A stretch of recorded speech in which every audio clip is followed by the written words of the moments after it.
ఆ, మాది నర్సాపేట జిల్లా ఎడ్లపాడు మండలము కొత్తసలస గ్రామం. నేను వందే మాతరము న్యూస్ ఛానల్ రిపోర్టర్గా ఎడ్లపాడు మండలానికి చేస్తున్నాను. నేను ప్రజలకి ఏవైనా ఇబ్బందులు జరిగితే మా ఛానల్ ఉద్దేశం ఏంటంటే రిపోర్ట్ చేయటం, ఆ ప్రజల యొక్క కష్టాలను రిపోర్ట్ చేయటం అనేది మా రిపోర్టర్ యొక్క ధర్మం. కాబట్టి గ్రామంలో కానీ ఇతర చోట్ల కానీ రాష్ట్రంలో కానీ జిల్లాలో కానీ ఎక్కడైనా సరే నాకు తెలిసినటువంటి ప్రజలకి ఇబ్బంది కలుగుతున్నటువంటి సమస్యని ప్రభుత్వ దృష్టికి తీసుకురావటం అనేది మా ఛానల్ యొక్క ఉద్దేశం. కావున నేను ప్రతి గ్రామంలో కూడా స్పీడ్ బ్రేకర్లు పెట్టారు. ప్రభుత్వము ఆ స్పీడ్ బ్రేకర్ ఎత్తుని నిర్ణయం చేసింది. ఎంత? 3 అంగుళాలు చేసింది. 3 అంగుళాల ఎత్తు తర్వాత ఆ 3 అంగుళాలు కొంత ఎడల్పుతోటి ఏర్పాటు చేయటం అనేది ప్రభుత్వం ఏర్పాటు చేసింది. కానీ కొంతమంది వాళ్ళ ఇష్టానుసారంగా రోడ్ల మీద వాళ్ళకి అనుకూలంగా ఎత్తు 9 అంగుళాలు 10 అంగుళాలు ఎత్తుతోటి పెడుతున్నారు. దీని విషయంలో అనేక చోట్ల ఈ స్పీడ్ బ్రేకర్ల వల్ల ప్రజలకి చాలా ఇబ్బందులు జరుగుతున్నాయి. మొట్టమొదటి ఇబ్బంది, అది ఎక్కి దిగినప్పుడు ఎన్నుపూసలో ఉన్నటువంటి బెడ్లు తొలుగుతాయి. ఎన్నుపూస డిస్లొకేషన్ అవుతుంది. డిస్లొకేషన్ అయినందువలన నడుము నొప్పి వచ్చిందని భ్రమపడుతున్నారు. ఇది ఎవరికో నష్టం జరుగుద్ది, ఏ పిల్లగాడికో ఎవరికో ఆ రోడ్డు నుంచి బండి వేసుకొని వచ్చే వ్యక్తికి నష్టం జరుగుద్దని, ఎప్పుడో సంవత్సరానికో 5 సంవత్సరాలకో జరిగేటువంటి నష్టాన్ని ఈరోజు ఆలోచించి ఆ స్పీడ్ బ్రేకర్లు ఎత్తు 10 అంగుళాలు 9 అంగుళాలు ఎత్తిపెట్టి నందువలన ఇది ప్రతి నిమిషం కూడా ప్రతి వ్యక్తికి ఇబ్బంది జరుగుతుంది. బండి దెబ్బతింటుంది. ప్రతి బండి దెబ్బతింటుంది ఎక్కి దూకేటప్పుడు బండి మీద ఉన్నటువంటి వ్యక్తికి ఆ ఎన్నుపూస కిందకి వంగి కదిలి ఒక విధమైనటువంటి ఎన్నుపూసకు ఒత్తిడి తగిలి ఎన్నుపూస డిస్లొకేషన్ అవుతుంది. ఈ డిస్లొకేషన్ అయినందువలన నడుము నొప్పి వచ్చిందని, ఈ డిస్లొకేషన్ అతను జీవించినంతకాలము ఈ డిస్లొకేషన్ నొప్పితోటి బాధపడాల్సిందే, అది తగ్గేది కాదు.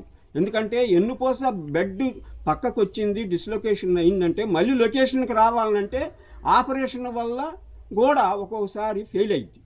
అందువల్ల ఏంటంటే ఈ నష్టం ఈ స్పీడ్ బ్రేకర్స్ వల్ల ప్రతి వ్యక్తికి ఈ నష్టం జరుగుతుంది.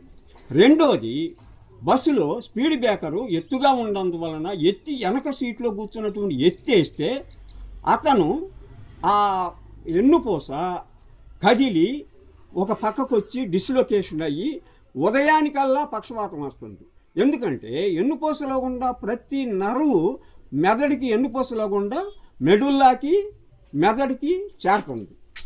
ఈ చేరే అటువంటి జ్ఞాన నాడులు ఒత్తిడికి గురయ్యి పని చేయక పక్షవాతం వస్తుంది.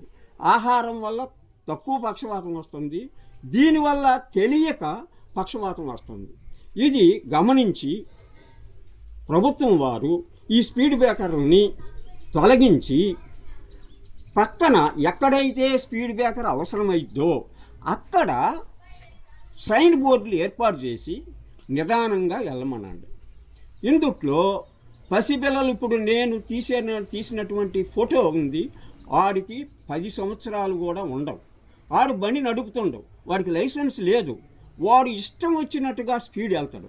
వాడు ఇష్టం వచ్చినగా పసిబిడ్డ స్పీడ్ వెళ్తుందని మనం స్పీడ్ బ్రేకర్లు వేయటం కాదు. అట్లాంటి వాళ్ళని నివారించటానికి ఒక అధికారి తను తప్పుని ఖండించగలిగినటువంటి అధికారం ఉన్నటువంటి వ్యక్తి శ్రద్ధ తీసుకోనంత కాలము ఇది ఇట్లాంటి స్పీడ్ బ్రేకరేషన్ కాదు. ముఖ్యమైనటువంటిది ఒక అధికారి దాని గురించి శ్రద్ధ తీసుకుంటే ఈ స్పీడ్ బ్రేకర్ల అవసరం లేదు.